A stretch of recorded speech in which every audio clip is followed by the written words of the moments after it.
Welcome back, everyone, to another Full Self Sessions, episode 6. And tonight, we have two guests back-to-back in the present at the same time. Chicago's very own Chaepter and the very talented Shrav. Thanks for having us, man. Hello. Yeah. Welcome back. Good to be back.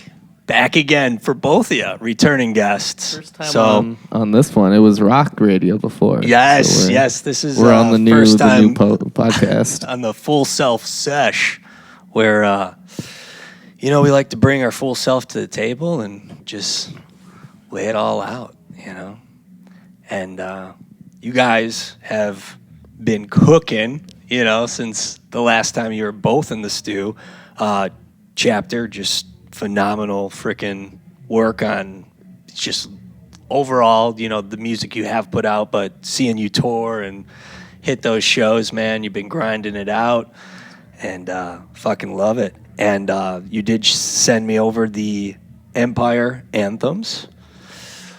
Woo! New shit. We got some so new shit in the works and coming out quite fast right here. Here we go. Let's go. It's March 14th, right? Yeah, we're doing March 14th. Pie Day.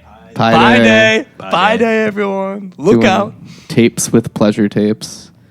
And then we're hitting the road. It's awesome. I remember there was Pie Day with Sick Days episode. We were discussing what pie was and also considering, maybe it should be a thing where we bring pies to shows, like more food at shows in general. Maybe some homemade fries and pies. Who's the cake guy? Who's the EDM guy who throws cakes?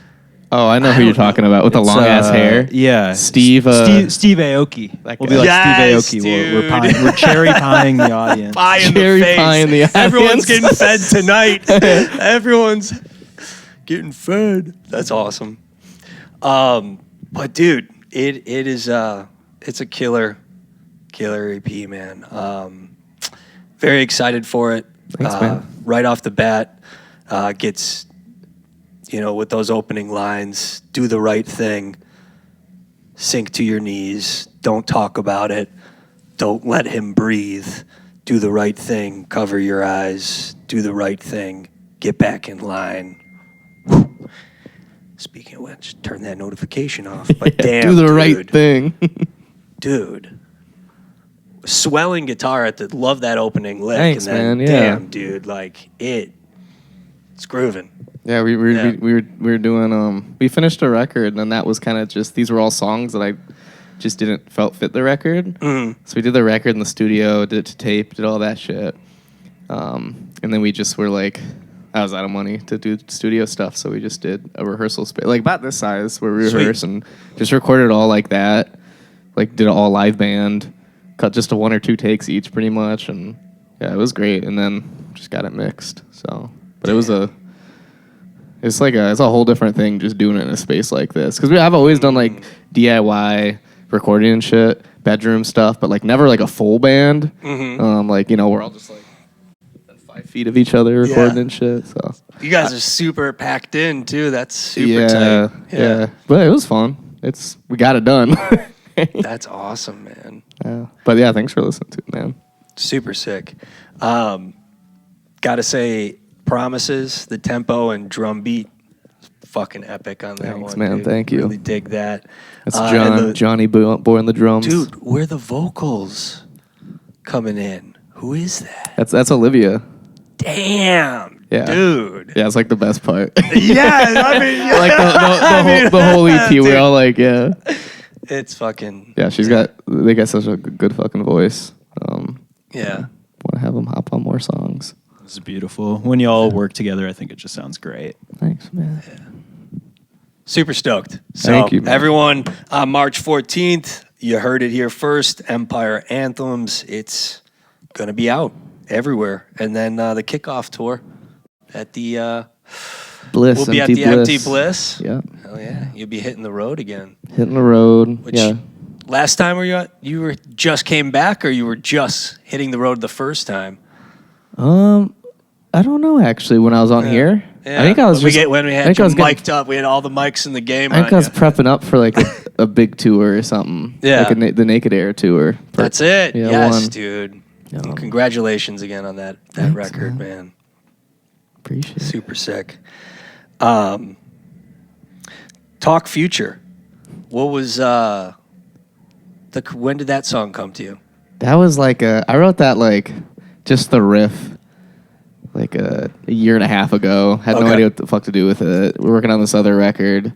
Didn't think that it really fit as well. So that was one when we just like we don't do like a lot of like any sort of different key or the type signature stuff. So like when I brought that in, we were all just like, oh my God, like we can't play this shit. It took us so long to rehearse it and figure it out and shit. Like, but it was like a good exercise because like, you know, we usually kind of do stuff in like 4 or 6. Extremely interesting structure. Yeah, Dude, yeah, it's it really kind of is. all over the place. But yeah, that was one that was a really good practice just as a band. And like once we got it, we were like, we can do shit like this. I love it. You know? Yeah. Kind of push ourselves a little bit. Make me count a little more. The best with Odd Time is like when you get to the point where you don't have to count it. That's like when it feels really, really, really good. Yeah. I love Odd Locks Time in. signature stuff. It's Yeah. like some of my favorite songs I feel like are in like 7 or 5 or something. It's just really fun. It's cool to hear for sure. that like as part of your project too. Thanks, I'm used man. to hearing It is, 4/4. and, I know. 6/8 every now and then. We're a 4/4 band, baby. Yeah. And none of them devil time signatures. No, it's sonic, man. It's waving. I like Thanks, man. the textures you guys are throwing at each other, and it's Chaepter, but it's like evolving, dude. That's Thank you, fucking man. major dope, dude. Super sick. And I do have to ask though. Oh well, first off, with tour, where are you going? Where are you guys headed? We're going East Coast and back, so like Brooklyn and back, sorta. So we're hitting like Fort Wayne, Akron, Ohio, Buffalo, New York, Brooklyn, Pittsburgh, hopefully, Dayton, Ohio, some other places in there that I'm forgetting. Any show you're looking forward to? Boston. Oh, we're looking forward to a lot of them because it's like really good fucking bills. We're playing like this DIY spot called Mendelssohn's in Dayton, Ohio that we're super psyched on because we're playing with some bands we love and Abel, Devil's Cross Country, those 2 bands we played with before. Just like really good Ohio bands. So that's just like, it's a really cool scene there in like Dayton. Like a lot of kids just like doing cool fucking shit and caring about music. So really psyched about that one. Dude, awesome. And Shane, will Shane be Shane's, joining? he is coming. He wasn't going to, but He's he is coming? now. He's Yes. coming. Yeah, he was going to be on a different tour. Dude. And shout out again to Spicetown Guitars. Spicetown. Always. He's If you the need a man. tune-up, you know where to go. He's the man. Keeping the scene together. Yeah, keeping our strings on, man. Oh, for real. For real. I did want to ask though, brother. Where's Miracle Worker? Miracle Work. That's on the record. Ah. Yeah, so we got the whole other record done. Okay. Shopping that one around too. Dude, I'm yes. Waiting for that. Yeah. Cool, man. Super sick. So super stoked for that, and yeah, exciting shit. And then Shrav, man, you've been so busy, bro. Just really, really cooking it and killing it. Freaking busy with your drums and the courts, dude. Shout out once again. Fruit Leather, just everything you're laying down in like the jams you got.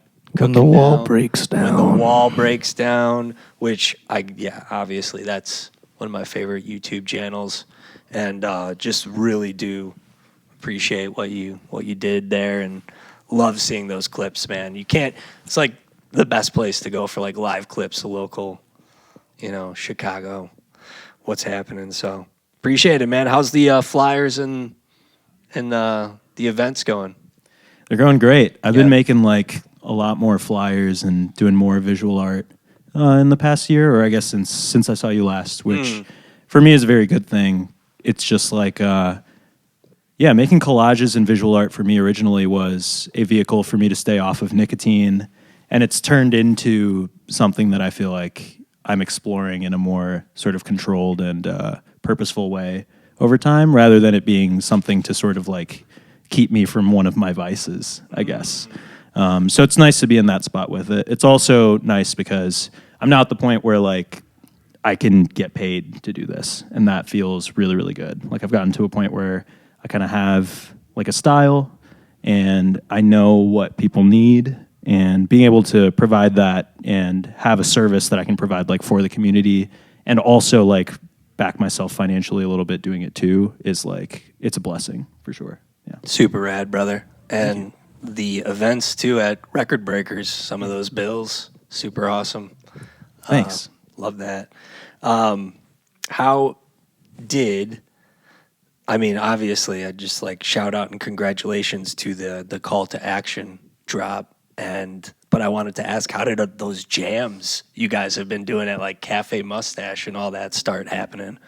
So that was the Cafe Mustache jams were an idea that Kevin, who's the frontman of the group, Kevin King Regime. Yeah, shout out Kevin King. He has had this idea to kind of host a jam session that's not centered around a specific musical theme for a really long time.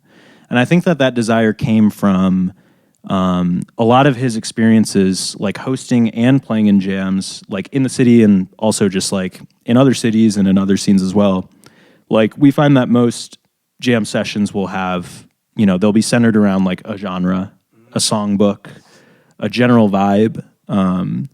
And while that can be valuable to kind of like keep everybody on the same page, make sure that like it's sort of understood what we're going for, to have a direction within a jam. We were kind of more interested in the idea of not having a sort of like predetermined like genre or vibe that we're going for. So the original intention was like, whatever we do, let's like not do like jazz or funk or like blues, because there's a lot of jazz jams, there's a few blues jams, and there's also a lot of like funk and hip hop and R&B jams in the city. And we found that like what tends to end up happening at a lot of those places is like a community will build around those jams, but that community will kind of be focused around this specific type of sound. So because of that, there are certain artists who like don't necessarily feel as confident or as comfortable within whatever the style is of that specific jam, and thus they don't really feel included or they don't feel like comfortable playing, or it will just create a situation where it becomes like a situation where somebody feels like they're either doing something right or doing something wrong, rather than like trying something new and being spontaneous and free-flowing. So the biggest goal with the jam was like, let's not tell anybody what to do. Let's keep it as open and as like ambiguous as possible, so that people of all skill levels, people of, who play all different types of instruments, who do all different sorts of things, like, we've had non-musicians participate in jams. We've had people like drawing while jams are going on. We've just like sort of creating an environment where everybody can kind of improvise together and feel more comfortable together has been the priority. And I think that that's like the most fun thing about it, is that you can have like a world-class jazz musician with 20 years of experience who otherwise would probably never have an opportunity to play with somebody who is like maybe a noise musician, like a synth noise musician who works with like pedals and textures, or like somebody who's messing with like ambient effects on like a contact mic of some kind and like moving it around the room. Like I find it interesting to create a space and encourage like people of sort of like communities that are perceived to be very different to almost be forced to interact musically together. Because there is a lot of pressure when there's people in the audience. Like naturally, everybody wants to play really well. Everyone wants to, come correct. But it is also like we are sort of like deliberately making it difficult in the sense of like, well, you're not just getting up here with your friends and playing something that you already know, most of the time. So because of that, like the response has been at first a little hesitant. Like people are like, well, I don't know what's going to happen. I don't know what we're going to do. But then it kind of turned into a situation where people are just coming to the jams like expecting to meet new people and expecting to try new things. And that's sort of the community that we wanted to try to build around it originally. And that's like super rewarding. Like to see Kevin get that opportunity to lead that is great, but then also to be a participant in that. And like a lot of my friends have been coming to, at least one, a lot of them like many of the jams. And it's so cool to see like different parts of what I consider to be like different parts of my worlds, like sort of colliding in one room together. When are the next ones? So we have an ongoing date It's going to be the third Tuesday of every month. Third Tuesday of every month. Yeah. Cafe Mustache. Cafe Mustache. So The right jams. now we're talking Head on today. out, everyone. We're talking today on Tuesday, March 4th. So it'll be exactly 2 weeks from today. But yeah, the third Tuesday of every month. So usually somewhere in the teens, basically. It'll be on Tuesday. Usually the band will play for about 30 minutes, starting at like 8, and then we'll take a short break. And then for the next like 2.5 hours, we pretty much just, we throw out a little sign-up sheet and see what happens, basically. It's amazing, dude. Yeah, it's really fun. Shout out to Kevin King, amazing. That wind instrument, the saxophone, is truly screaming, throughout that whole record, and call to action is really beautiful, man. So thank you. Super. And with that being said, please link below. I will build call to action Bandcamp. Please check it out, y'all. It's really really beautiful shit.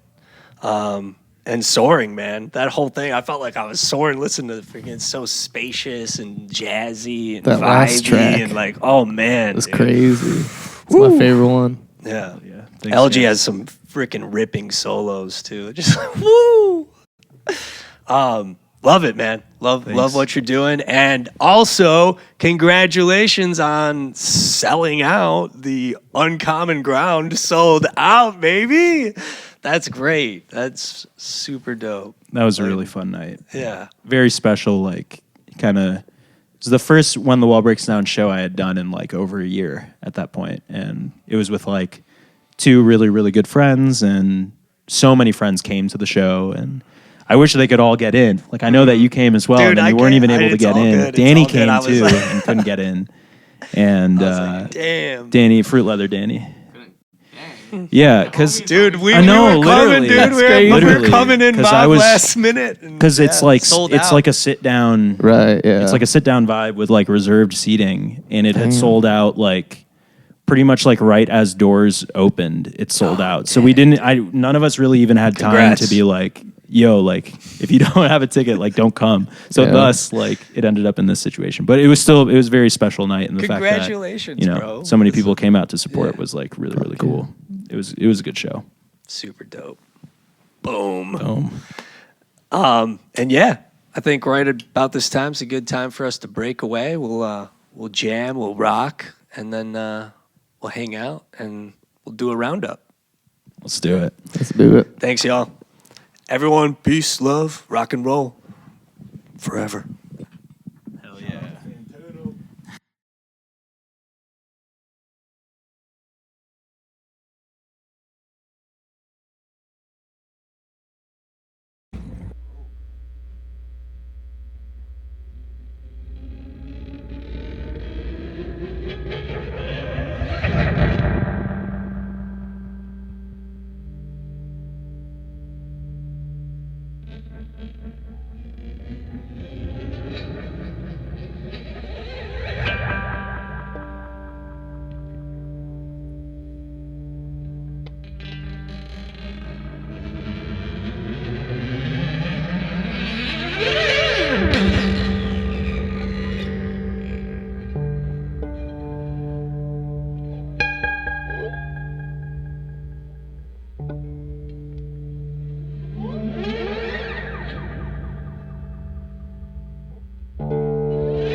And hello. Hi. Hi, everyone. Welcome back to Full Self Sessions. And this is the nightcap. We just had a very fun, laid back, soothing jam. First number by Shravan and Chaepter themselves. How did that diddle come to be? How did those melodies Out of the sky. out of the sky? Out of the energy in the room. Tecate.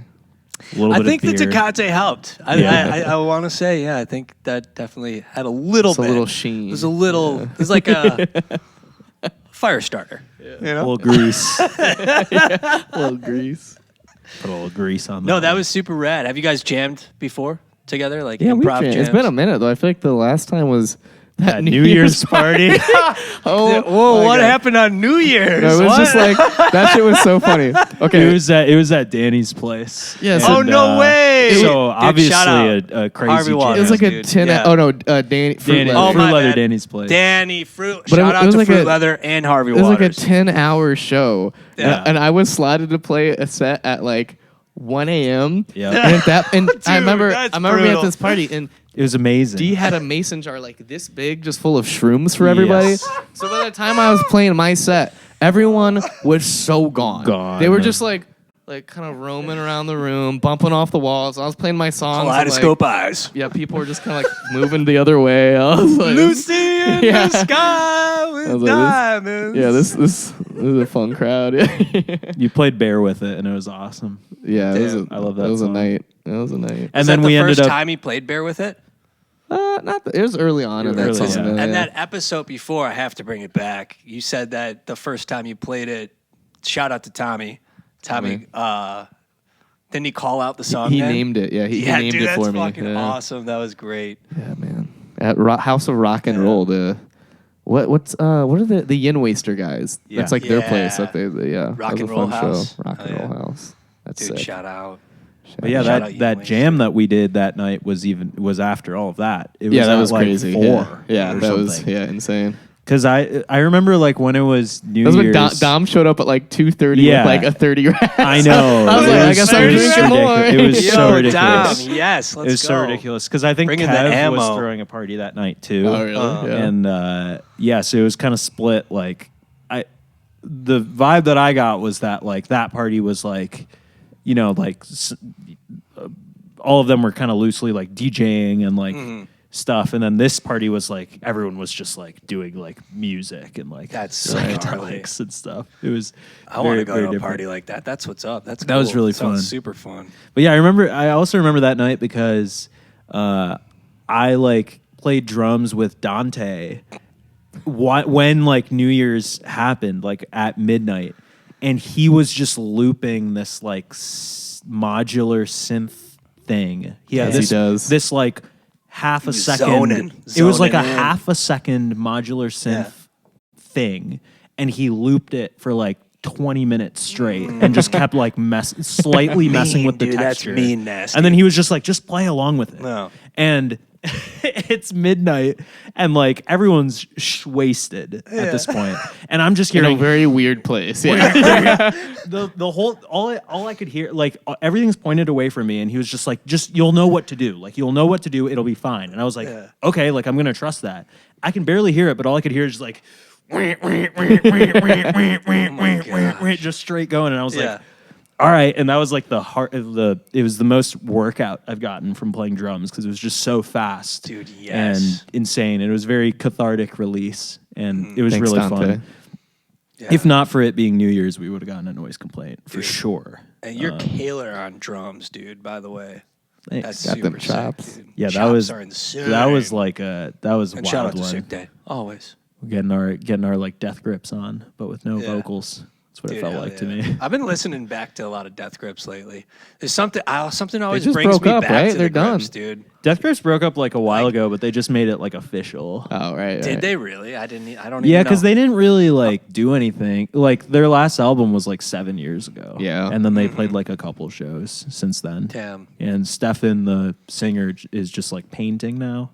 And then Zach Hill is always kind of like off this earth doing random stuff. Wild. And then Insane. the sort of synth sampler guy is doing like solo music now, Nice. which I've heard is like really good, but I haven't listened to it yet. Yeah. I love Death Grips. Yeah. Death Grips like literally changed my life. It was For sure. unbelievable. Trajectory. Yeah. Yeah. Zach Hill on the drums. Zach Hill dude. is insane, bro. Oh my god. Again, speaking of which, Dom is insane. Like Dom is fucking. He hits hard. Oh yeah, bro. Like, wow. I look up to him a lot as like a. I don't think of Dom as like a drummer anymore. I think of him as like a percussionist, like a musician, an artist with the drums. Like drums just kind of happen to be his medium. And I think that a lot of like drummers. Have you guys been? I'm sorry. Keep going. No, you're good. I think a lot of drummers and bass players kind of like tend to get lumped in as being like, oh, you're like kind of supporting what's going on or something. But I think of like, when I think of like great songwriters in Chicago, like Dom is like one of the people who I think of, because I think of his parts and his like intention behind the way that he plays his instrument as being like as important to the identity of the song as like anything else that's going on within it. And he's one of like very few drummers that I would consider like, when I think of like my favorite songwriters in Chicago, I don't usually think of drummers, but like he is like in that regard, I think. Yo, have you seen some of the shit he's been doing with Woes? Oh my God, they're nuts. Yeah, fucking beast. So they just did like an audio tree or some shit too, right? Like, yeah. Fucking gnarly. Yeah, I saw like videos of him playing on like a U-Haul when they were doing like the pop-up shows outside the festivals. Man, that's pretty crazy. That shit was so fun. Playing in a U-Haul, it sounds horrible in the truck, but then like outside the truck, it sounds awesome. Yeah, and it's so kick-ass. But when you're in the truck, you can't hear it, and it's a friggin' jet engine. Like you could be playing acoustic, and it would be impossible to tell what's going on. Well, fuck yeah, bringing it back to the roots for old time's sake. Chaepter, when did you get involved with music, and when did you start playing music? I started super young. Because unfortunately, some of this content's no longer. So. Oh yeah, I know we've spoken, but I'd love to ask you again. It's all fucking gone. Yeah, I started like young, age 6, classical, like piano and cello. Yeah. So I'm a big family. I've got 8 siblings, same parents. Out in the country, kind of vibe type shit. So we kind of a lot of us started just learning instruments at a young age. And then I didn't really get into like bands until around like age 13, 8th grade. Me and some friends, we had a friend that passed away. So we started going to this like school counselor, went to a Catholic school. She's like, yeah, she'd like find an outlet to like, so we started just like playing together, and then we kind of like started writing songs. So that was when I first started writing songs. was around. What was 13. the band name back then? That one didn't have really a name. It was we were literally just like writing a song a week when we'd meet up to talk about like it was That's like so cool, yeah man. talk about our grief and shit. And then I joined like a rock band when I was a freshman. That was I think Future Vintage. That's the one. Future Vintage. So that was my first like rock band. I was playing bass and keyboard. That's such a sick That's name. wild, bro. Hell yeah. Well, it was like I can't even find. That's like what's that Dua Lipa album? There's a Dua Lipa album that's called something. It's the like new Future, the new vintage or something. Yeah, it's like future nostalgia. New fu- maybe. yeah, I always yeah. thought that was a sick name. Yeah, she took our shit. Yeah. That was. But yeah, we were rocking, just making shitty alternative rock and shit, and occasional like punk, and that was like that was when I really got into like songwriting. I was like, and I was always writing mostly on keyboard, sometimes guitar, but I didn't really like start playing guitar seriously until like a year and a half or 2 years ago. Really, Nice. like I'd never had a lesson. It's Yeah. all self-taught. So before that, it was a lot of keys stuff, and yeah, just when around Cool, started, man. Yeah, that's a journey, brother. That's awesome that like upbringing with the family. It was like a musical family. Yeah, and so you guys getting were started all on classical is really super cool. And then finding like other music. Yeah. I feel like that's kind of like a good age to do it Yeah. around like 13, 14. Because when you like, I was want to just start buying CDs and shit. Fuck yeah, brother. And got really into just like the CD stuff, CD Yeah. culture. Because that was like at least for me, that was my first physical. Mm-hmm. I didn't get into tapes and vinyl until like. It was all CDs. I was Reckless Records going, like, Yeah, finding man. the weirdest CDs I could. That's where like, I bought my first CD ever. I know, dude. Yeah. Shout out again. What was the first It was CD? I was just visiting my brother who lived here at the time. It was You Forgot It in People by Broken Social Scene. Because I started in the A's and I was in the B's, and some Wonderful, hipster dude. was just like, Yup. like you remember that era, that like guy. I was like 13. He was like, dude, you gotta listen to this, and he just gave me the CD, so I bought it, and I was like, life changed. That's I had awesome. never heard music like that. I was Thank like, you holy for shit. whoever that was. Yeah, thank you. He's probably like runs a brewery or something now in Chicago. No, dude, Reckless was what's up. That's why I still like going to Disc Replay so I could shop CDs. Yeah, man. Like trying to look for like retro CDs, and I'll still go to Reckless and I got to stop over by Record Breakers. Shout out. Record Breakers rocks. Shout out to Record Yeah, Breakers. for sure. I think CDs But I are love- like back, right? I love Yes. seeing like Harrison's shout out Riddle and I'm like CD like at Reckless now or like Yeah. like it's great. Yeah, man. There's a Hemlock CD sitting in Record Breakers, and I look at it every day and think about how good that album is. 444 Hell or yeah. which one? Nice. Yeah. Dude, yes. I really love the one she did before that Amen, that like 5-song record.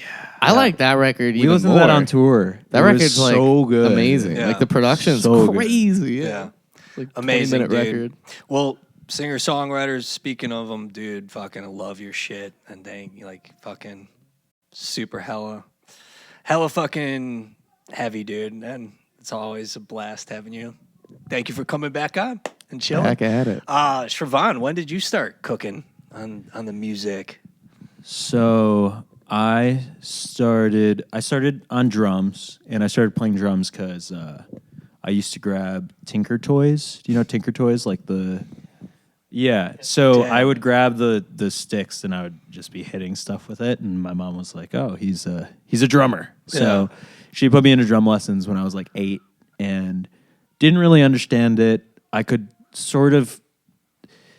I don't really remember whether or not I actually liked it, I guess. I could feel that like there was something kind of intuitive about it. And I used to not really like music lessons. I do remember not Dude, for liking sure. lessons. Yeah. So I would didn't try like to lessons. like sleep in and act like I was sick Yeah. and stuff when I'm like 9 years old. So I could like not go to my Saturday morning drum lesson and instead like play with my Yu-Gi-Oh cards or something. I don't know what I was doing. Shout out to Yu-Gi-Oh. Yeah, shout out and to Yu-Gi-Oh.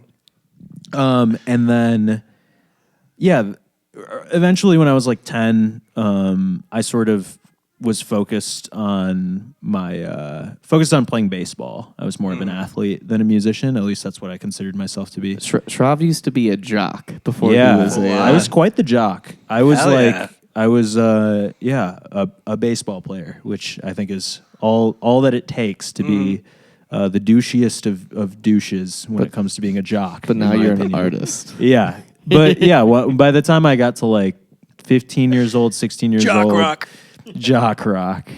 By the time I got to 15, 16 years old, I kind of started falling out of love with the game for like mostly like mental health reasons. Also like, I don't know. It just like, I guess mental health reasons would be the big reason. I just didn't really feel like there was a community for me within baseball. And largely that my way back into music was the Courts guys, Nick and Corgan. We started hanging out and we would just play video games together and stuff at first and listen to music together. But then it turned into us like, we would be listening to like Nirvana and Jimi Hendrix and stuff. And we'd be like, well, I mean, it's 3 people. Like, this can't be that hard. Like, we should try to do something. And and then we would play as loud as humanly possible for as long as possible all the time, every time that we could, from when we were like 16 to like 15, 16 to like college, to when we had to go off to college, basically. We would just like always be meeting up and playing really, really loud. That band was called Solarian, and we would do like spacey jams, like really heavy. I guess I would call it like stoner metal or like progressive metal or something. For sure. With obviously an emphasis on like improvisation, because it took us a while to figure out how to like write together and like organize our ideas. Like we liked just like I love that, turning man. It's everything up. Fueled on passion and like discussion and conversation. Exactly. I love the origin of the Courts. You got to tell the Courts story. Yeah, so the Courts, so that band was like our original band basically, and then we all went off to college and did other musical stuff. And then we kind of came back together after college. Nick and I ended up back in the burbs. I moved to Chicago soon after college, but Nick was in the burbs, so we would meet up every now and again. And Corgan was living in Nashville at the time, and he eventually moved back to Chicago as well in like summer 2022. And the second that he moved back to Naperville, the suburbs, we were like, well, we have to do this again. Like, we have to do exactly what we were doing when we were 15. Yes. And if we don't do it, then we're doing something wrong. So we got together and we started doing that. And Corgan's little brother, Caden, was messing around with this like visual synthesizer while we were playing as well. And then we were thinking about it and we were like, oh, this is like something new now, because it's not just the 3 of us, it's the 4 of us now. Like, there's this visual component, there's this kind of all-encompassing component. We need to call it something new. We ever have. Exactly, yeah. It was like the music is new, like we don't want to play any of the old songs, like we want to do something new, like we need a name. Yeah. And Corgan came up with the name. We had like there's so much time passed where we were thinking of names, and a lot of them were like really dumb. Nick and Corgan and Caden will be the first ones to tell you that I came up with horrible names that I was like adamant that we should have. I'm very stubborn. Do you remember any of them? I remember we love bad names here at Full Self Sessions. TV 07 was going to be one. That's crazy. My idea that I thought was great, like my 4 a.m. idea that I thought was like the most fantastic idea ever, was I wanted it to be called Visioncaster Caden and the Musicians. Nice, dude. Yes. So I'm very glad we didn't pick that one. And then you gotta switch to that. Yeah, you gotta go back to that. That's gotta be your SoundCloud from now on. In like a King Giz kind of way. Yeah. I thought that was a cool name. And then eventually, like, Corgan kind of came up with the idea of calling it the Courts, because there is on his family's property, there's like this tennis court that's right by his grandpa's house, and not too far from the studio.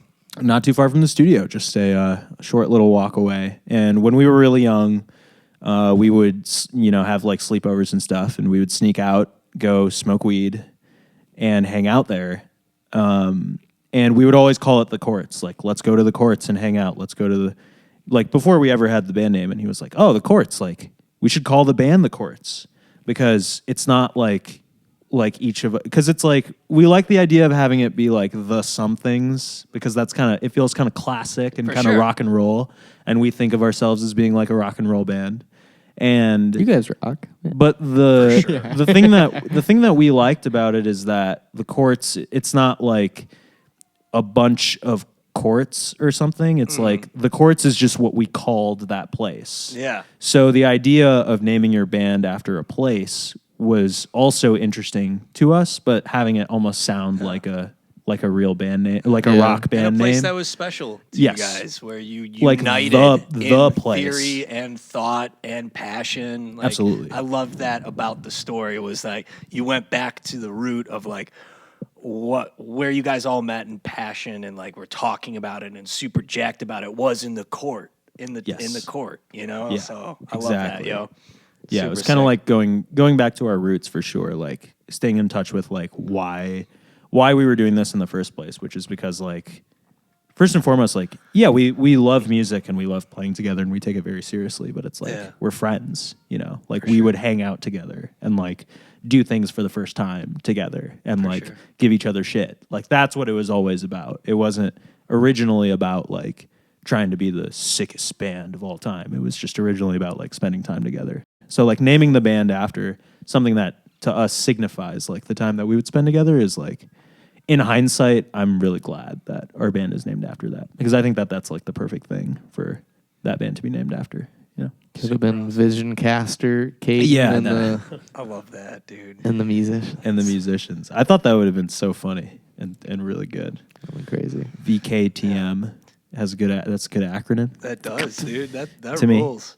So, do you have anything's upcoming this year? Or this, when the wall breaks down, or any of your other projects? Anything cooking? Yeah. So big new thing for me recently has been I'm playing with my friends Kangaroo Court now. I used to fill in with them every now and again. Those are my guys from my college days. Cool. And I used to play in a funk band in college, and then their band started, and I was like, fuck, man, like, they have a sick psych band. Like, I wish that was my band. Like, I love psych rock. Psych rock is, like, my favorite genre to listen to.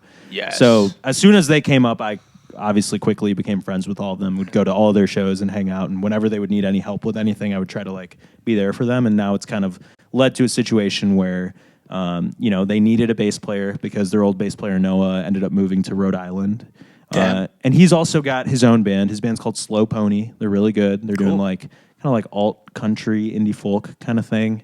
So shout out to Slow Pony. But Noah's out there in Rhode Island right now, so they needed a bass player. And thus I swooped in. And we've started doing shows again. Just this past weekend, we played Urbana and Bloomington Normal. And then this upcoming weekend, we're going to do Milwaukee and Chicago. And more to come after that, just not on the books yet. But we've been practicing for months and months and months, like getting a proper like headlining set together, like pretty much an hour's worth of material, like more than half of which is like brand new to the band. So it's like a whole set's worth of like old stuff and then like a whole set's worth of like new stuff, basically, which it's kind of a challenge because it's like, it feels like we're playing our first show, but that band is already at a level where they can like headline a lot of shows and stuff. So we have to like play our first show as like an already established band, I guess, if that makes sense. And that's like, it's a fun challenge as a musician because it's like, you want to kind of keep the band like in touch with what it was before, but also you want it to be like new and fresh in some way as well. And I think that we've been like really trying to do that. So I feel very. You guys have been going positively through a about lot that. of growth, man. Like, as the Courts, man. You guys, a lot of changes and Corgan being away and you know, like. But overall, like to see where you guys, I saw your first couple shows are like dude, you guys have came a long fucking way, and it's fucking awesome, brother. Absolutely, yeah. It's cool to be like, because now with the Courts, like we're all doing like different stuff, and sometimes we're doing stuff together, and sometimes we're doing stuff with other people. So it's cool to be able to like go off and like do stuff and then come back together and still get to do the Courts after that. Like right now, Corgan's on the road with Freako, one of the best bands from Chicago, and they're just out there killing it right now. Like, absolutely killing it. And Nick and I played together with Kevin King in the Kevin King regime. So we all kind of have like different projects that we're doing, different people that we're working with and stuff. And it feels good when we get to come back together and do the Courts because then it's like, we don't have to talk about it. We can kind of just like use everything that we've learned over time and then just like express ourselves in a free, like I don't know, in an impulsive, spontaneous way, and it feels good. Love it, brother. And Chaepter, how's the cello work going, man? Like, going. dude, you're freaking everywhere. I've been playing a lot. I've been doing a lot of a non-insignificant portion of my like music income has been just doing string parts for people. So I'm trying to just do more of that. It's like I love doing that shit, and like playing shows with people too is like lovely. But just being able to like be at home and like writing string parts. Unreal, brother. And that kind of stuff. I do have to thank you again for filling in on that Joy Friend. Oh, dude, that was a blast. Show. That was so amazing, and dude, what you brought to the table. Corgan and I still talk about that show like to this day. About how much we enjoyed that one, because that was a really, really special show, because you guys played fucking Champion. That's right. Which is like Corgan's favorite. Dude, that's his favorite Joy Friend song, or was his favorite Joy Friend song at the time. And like, that version where you guys were all sitting down and just like, and there was the Liquid Light show. What was that? The Mad Alchemist. Oh my God. Mad Alchemist Liquid Light show. Sweet. Oh my God. It was forgot about that. Rad. What a night. That whole show was unbelievable. That was sick. Yeah, that was a crazy night, because I filled in with Blood Tape that night. Oh yeah, man! And we opened the show with the crazy visuals, and then you guys played as the 5-piece, and then Creature Fight was the headline band. Oh my and God. they're that was the first amazing time I saw too. Creature Fight. Sorry, they're fucking rule. They are They're so fucking good. They're so tight. Shout out to Eno and everybody in Creature Fight, because you guys are fucking awesome. You guys have to play more often. Yes, please. Because that band is like stupid good. They're like, they take it to another level. Insane. We did like a Bricktown show with them in August or something, or September, and it was amazing. Yeah, just like a perfect kind of situation for them, just sound wise and vibe, and they're stupid good. Really, really awesome. He's that's great. Like, he's just like a fucking killer front man. Oh amazing. Phenomenal. They're all so nice too. They're like chillers, good people. Yeah, but that's like a show, like a full bill that I remember like so distinctly. Super cool. Yeah. Awesome. And then I do love to ask on the show, with bringing your full self to the table and everything, for any artists out there, like who may want to start creating, but they haven't yet, taken those steps. Is there any suggestions or tips you'd throw their way, as far as like experience goes through your artistic journey? Go ahead first. I think that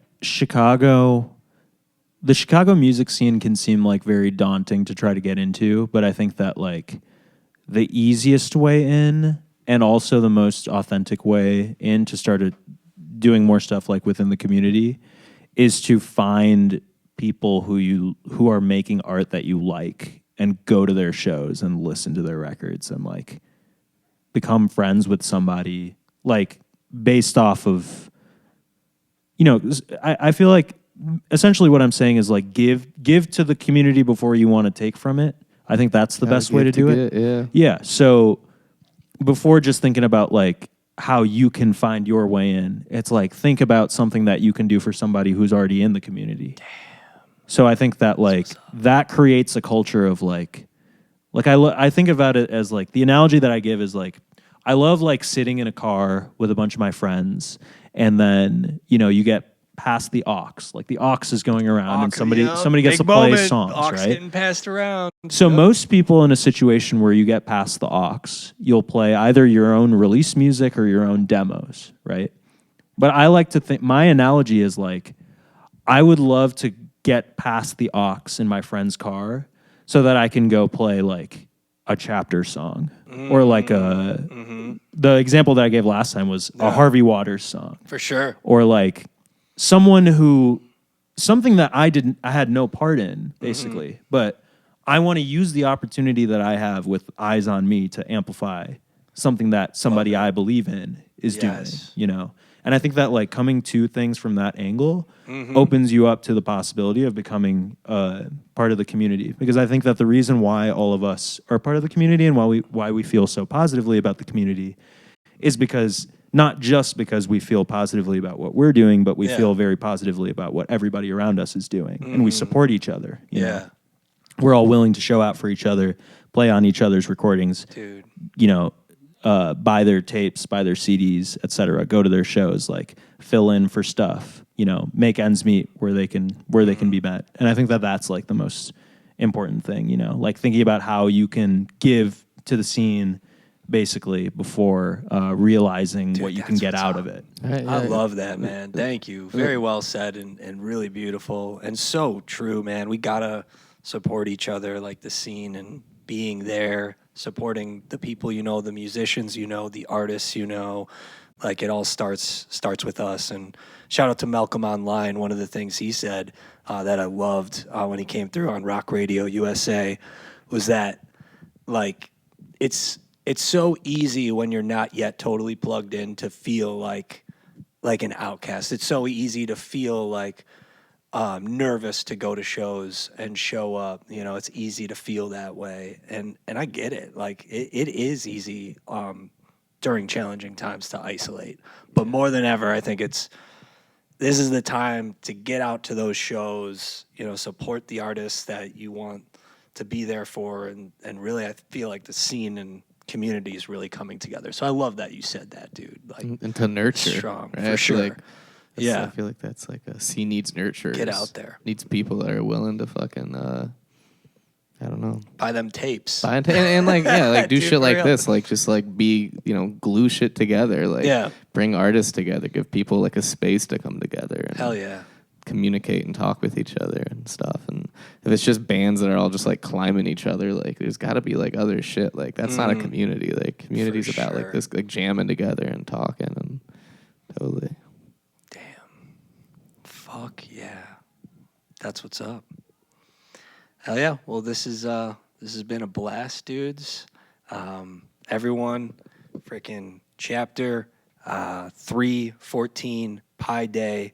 You heard it here first. The new 5-tracker is dropping, and they will be heading out on tour. So don't forget to hit the DMs for that Addy from Empty Bliss. Hit 'em up. And Hit 'em up. yes. And Shravan, love it, dude. Everything you're doing when the walls break down. All the projects, all the music, all the tunes. Link below. Check it out, yo. Thank y'all. And till next time, peace, love, rock and roll. Peace. Good night.